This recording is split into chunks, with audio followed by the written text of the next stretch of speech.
So hello everyone, आज हम start कर रहे हैं data handling class 7th maths. ठीक है, तो डेटा हैंडलिंग जो आपके पास है, सबसे पहले डेटा क्या होता है। डेटा होता है आपके पास कोई भी इंफॉर्मेशन जो आपके पास होगी, ठीक है, उसको आप डेटा बोलते हैं। और हैंडलिंग का मतलब यहाँ पे आप डेटा को किस तरीके से हैंडल करते हैं। डेटा आपके पास दो फॉर्म्स में होगा। एक होता है आपके पास रॉ डेटा। क्या होता है? Raw data.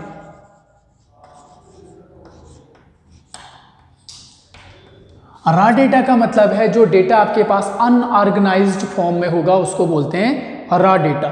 और उसके बाद जो एक होता है हमारे पास ऑर्गेनाइज्ड फॉर्म में। जब आप इस रॉ डेटा को जो अनऑर्गेनाइज्ड फॉर्म में, ठीक है, अनऑर्गेनाइज्ड फॉर्म में जो डेटा है, जैसे कहीं पे दिया होगा 5 पहले, 2 बाद में, फिर 7, फिर उसके बाद 9 बाद में, फिर या 9 पहले 8 बाद में, तो वो आपका अनऑर्गेनाइज्ड डाटा है। वो आपने जो डेटा कोई किसी से कलेक्ट किया होगा या जो भी होगा, उसको अनऑर्गेनाइज्ड फॉर्म में होगा, तो उसको हम बोलते हैं रॉ डेटा। लेकिन जब आप उसको ऑर्गेनाइज करोगे, ऑर्गेनाइज्ड फॉर्म में उसको लिखोगे, तो उसको क्या बोलेंगे? Data handling. किस तरीके से आप डेटा को हैंडल कर रहे हो। जैसे यहाँ पे क्वेश्चन नंबर 2 है, ठीक है। क्वेश्चन नंबर 1 में आपको बोला गया है कि आपको जो आपके क्लास के कुछ स्टूडेंट्स हैं उनकी मेजरमेंट लेनी है, ठीक है। तो यहाँ पे तो वैसे हम कर नहीं सकते अभी उसको, ठीक है। सो उस क्वेश्चन को आप छोड़ सकते हो, ठीक है। तो यहाँ पे जो क्वेश्चन नंबर 2 है, ठीक है, क्वेश्चन नंबर 2 में बोला गया है कि ये मार्क्स जो हैं वो स्टूडेंट्स ने ऑब्टेन किए हैं। आपके पास जो स्टूडेंट्स हैं वो हैं 20 और ये 20 स्टूडेंट्स के मार्क्स हैं, ठीक है, उन्होंने मार्क्स ऑब्टेन किए। अब यहाँ पे अगर आप देखोगे 4, 6, 7, 5, 3, ये आपके पास रॉ डेटा है, ठीक है, अनऑर्गेनाइज्ड फॉर्म में। इसको आपने क्या करना है? सबसे पहले यहाँ पे हाईएस्ट नंबर आपने देखना है कौन सा है। तो हाईएस्ट नंबर यहाँ पे कौन सा है? देखिए, इन सब नंबर्स में से अगर हाईएस्ट आप देखोगे तो कौन सा नंबर है? 9। बिल्कुल सिंपल। उसके बाद आप देखोगे लोवेस्ट नंबर। सो लोवेस्ट नंबर इनमें सबसे जो कम नंबर है वो कौन सा है? 1, ठीक है, तो ये 1 हो गया। अब range of data. Range of data होता क्या है? रेंज ऑफ डेटा का मतलब होता है जो हाईएस्ट वैल्यू है उसमें से आपने लोवेस्ट वैल्यू को माइनस कर देना है, ठीक है। क्या लिखेंगे? हाईएस्ट वैल्यू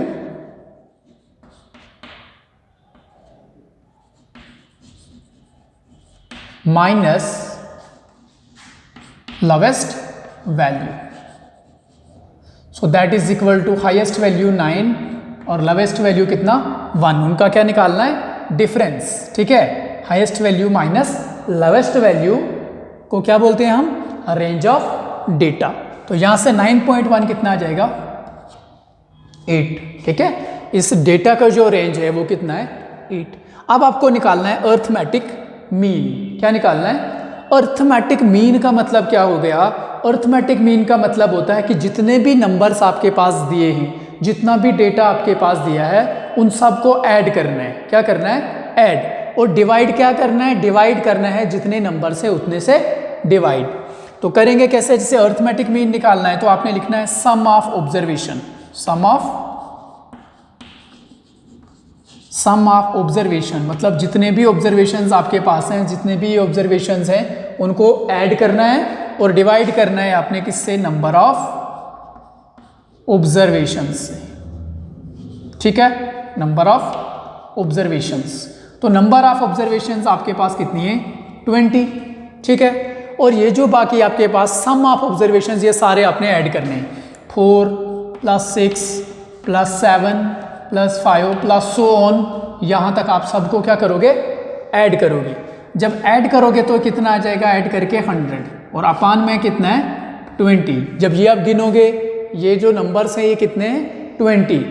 इन नंबर्स को आपने ऐड करना है, उनको ऊपर लिखोगे, और जो जितने नंबर्स को ऐड किया है वो नीचे लिखना है। तो 20 नंबर्स को आपने ऐड किया है तो 100 आया है, और किससे डिवाइड करोगे?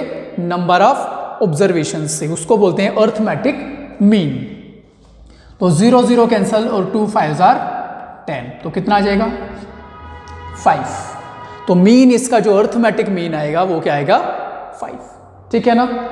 ओके, अब इसका आपने बनाना है, ये जो रॉ डेटा आपके पास दिया है, डेटा इन अनऑर्गेनाइज्ड फॉर्म में जो दिया है, उसको आपने टैबुलर फॉर्म में लिखना है। टैबुलर मतलब आपको टेबल एक बनाना है और उसको ऑर्गेनाइज्ड फॉर्म में लिखना है, डेटा को हैंडल करके लिखना है। देखिए यहाँ पे सीरियल नंबर मैंने लिखा है 9 तक, क्योंकि हमारे जो मार्क्स है वो कहाँ तक है, 9 तक। फिर यहाँ से मार्क्स लिख रहा हूँ 1 2 3 4 5 6 7 8 एंड 9, क्योंकि हमें पता है लोवेस्ट मार्क्स हमारे 1 हैं और जो हाईएस्ट मार्क्स हमारे हैं वो 9 तक आपको जाना है। उसके बाद फ्रीक्वेंसी, फ्रीक्वेंसी का मतलब होता है number of times a particular entry occurs, कितनी बार कोई जो एक एंट्री है वो कितनी बार आ रही है, ठीक है, कोई जो आपके पास नंबर है वो कितनी बार रिपीट हो रहा है, उसी को बोलते हैं हम फ्रीक्वेंसी, ठीक है ना। ओके, अब यहाँ पे 1 अगर आप देखोगे तो 1 कितनी बार आया है इस डेटा में, एक बार आया है, तो हमने क्या लिखा 1। और टैली मार्क्स में क्या लिखोगे, एज इट इज, जैसे रोमन में लिखते हैं, ठीक है, 1 लिखा आपने 1।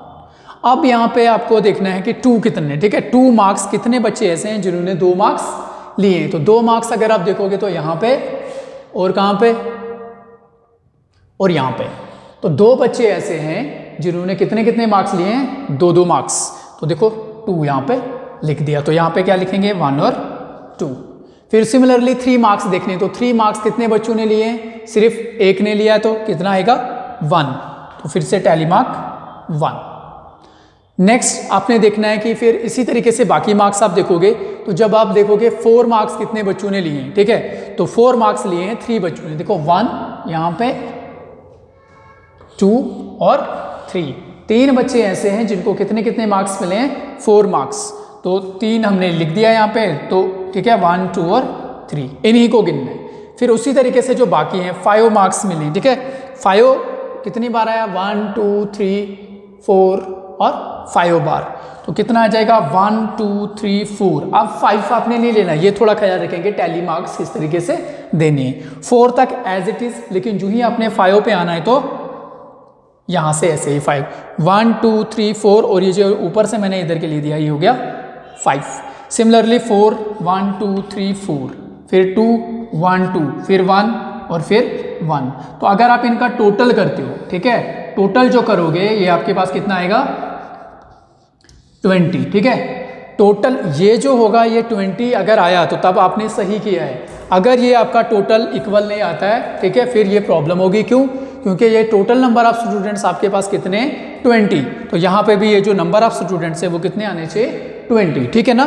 तो अगर यहाँ पे 20 नहीं आया, 20 से कम आया, इसका मतलब आपने कहीं पे कोई छोड़ दिया है, ठीक है। सो इस तरीके से आपने इसको देखो, हमने यहाँ पे क्या किया, ऑर्गेनाइज्ड फॉर्म में लिखा, पहले 1 मार्क्स वाले कितने हैं, 2 मार्क्स वाले कितने हैं, 3 मार्क्स वाले कितने हैं, ठीक है। तो इस फॉर्म को क्या बोलते हैं, डेटा हैंडलिंग, ऑर्गेनाइज्ड फॉर्म में हमने इसको किया, ठीक है। तो सबसे पहले यहाँ पे क्या करना है आपको, मार्क्स जो आपके पास दिए गए होंगे वो देखने हैं कि एक मार्क जो है, जो 1 मार्क्स है, 1 मार्क वो कितने बच्चों ने लिया, तो वो 1 जितनी बार आया होगा उतने बच्चों ने लिया होगा, एक ही बच्चे ने लिया है। फिर 2 मार्क्स कितने बच्चों ने लिए हैं, तो 2 बच्चों ने लिए हैं, तो वो आपने ये टैली मार्क्स यहाँ पे बना देने, ठीक है ना। सो आई होप आपको ये क्वेश्चन समझ आया होगा। सो नेक्स्ट क्वेश्चन की अगर हम बात करेंगे, नेक्स्ट क्वेश्चन में आपको गिवन है, ठीक है, नेक्स्ट क्वेश्चन जो आपका है क्वेश्चन नंबर 3, क्वेश्चन नंबर 3 मैं कराऊंगा और क्वेश्चन नंबर 4 आप खुद करेंगे, ठीक है। उसमें डेटा आपने टेबल नहीं बनाना है, आपको सिर्फ बोला गया है कि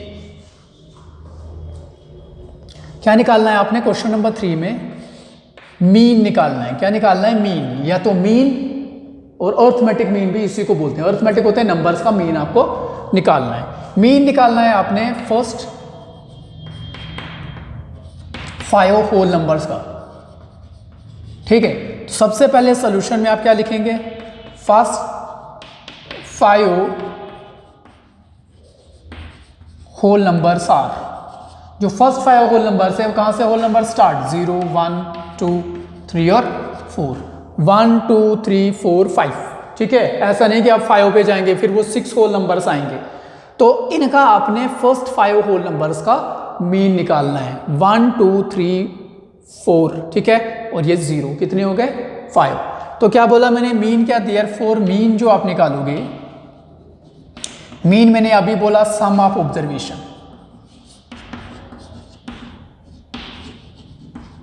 सम of observation divided by total number of observation.